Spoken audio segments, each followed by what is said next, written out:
Welcome to our tutorial on centering techniques. Centering elements is a fundamental skill in web design, essentially for creating a balanced and aesthetically pleasing layout. Today, we will explore different methods to center content, both horizontally and vertically, using various CSS properties. We'll also focus on practical examples to help you understand and apply these techniques in your own projects. The first and simplest technique and most effective way to center element horizontally is using the margin auto property. Let's look at our first example. We have a HTML structure. We have two main container. One is commented. So if you want to comment your HTML code, you use the arrow keys, less than, exclamation point, two hyphens, and to end this one, you need two hyphens and the greater than sign. Okay. Now let us design first our simple web page just for instructional purposes. It will get better. We will design real life looking web pages. I'm telling you. I promise you that. I just want you to learn the basics first. So we have a universal selector. So we reset the margin and padding for the whole web page. Then let's design the main container class. So main container, we have a width of, let's say, how about 800 pixels and a padding for the main container of 30 pixels. For the section and footer, if you notice, we have now section, we have now footer. So let's design that again.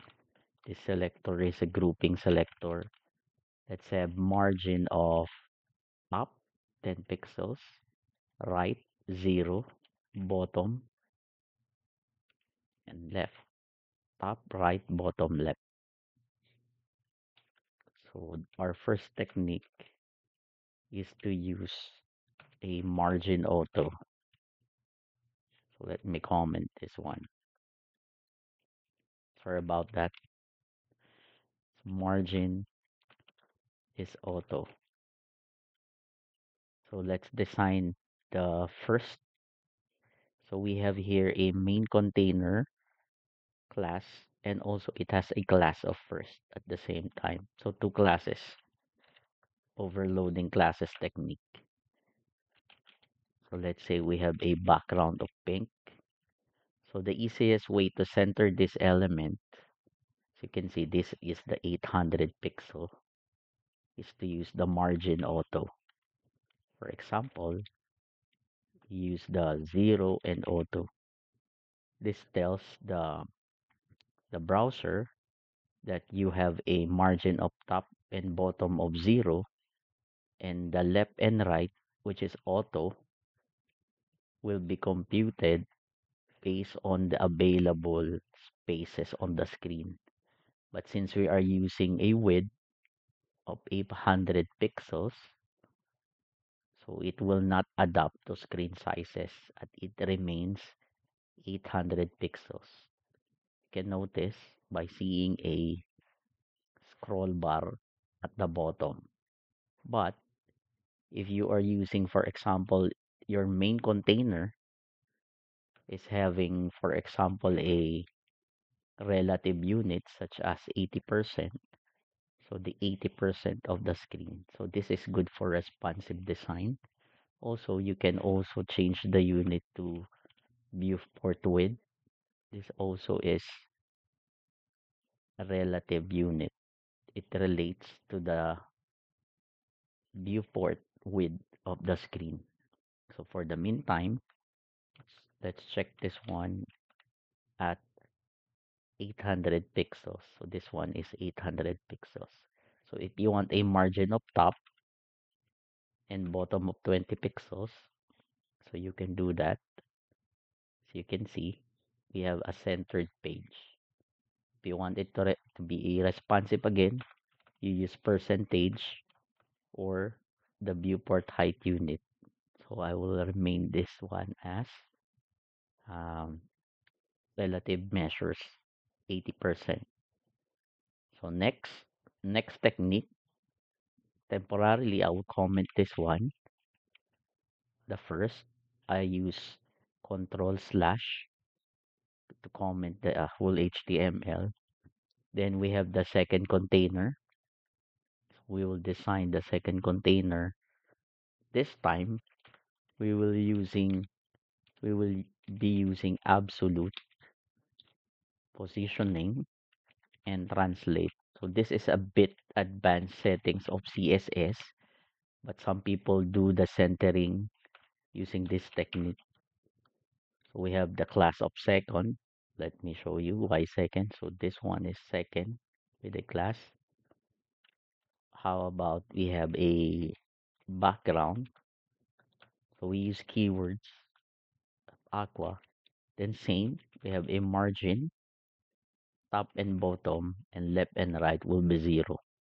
So this absolute positioning and translate property, when combined with the position absolute, we have a separate discussion or tutorial for absolute and relative positioning. But for this demonstration, I will use it. So it says position the second class here at the top. For example, we have 50% from the top. You can see we have 50% from the top. That's absolutely positioned. And for example, from the left, we have also 50%. So it's not yet centering because we will need to use the transform property of translate. So these properties are very useful when you are doing CSS animation. But for this context, the first property will be the X property. You can see we have translate of 50%. So we can center it both horizontally and vertically by matching the value of the top and the left of the absolute position second element. So we have a center page both horizontally and vertically. But as a practical use, so I think the first method is enough. So this one is only your last resort when I teach you Flexbox. So you don't need to use this much often. But for now, there is a technique of margin auto and also absolute positioning using translate. So this one must match in order to vertically center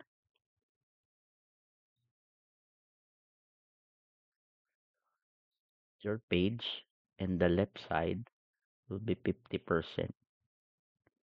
So it matches this one for top. I mean, for the top, the translate property is composed of X and Y. So this is X, this is Y. So from the left, you pull out a counter of negative 50%, and from the top, you countered it with negative 50%. That is why that is vertically centered. So that is the technique, but in my opinion, the margin auto at the left and right will be enough. So to summarize our lecture, this is a short lecture. We can use the margin auto, which is a very straightforward method for horizontal centering. Again, emphasis, margin auto is for horizontal centering. For more complex centering needs, Combining absolute positioning with transform property allows for precise control over both horizontal and vertical alignment. Thank you once again for joining this tutorial on CSS centering techniques.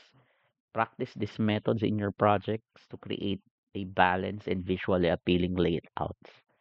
So good luck and happy coding.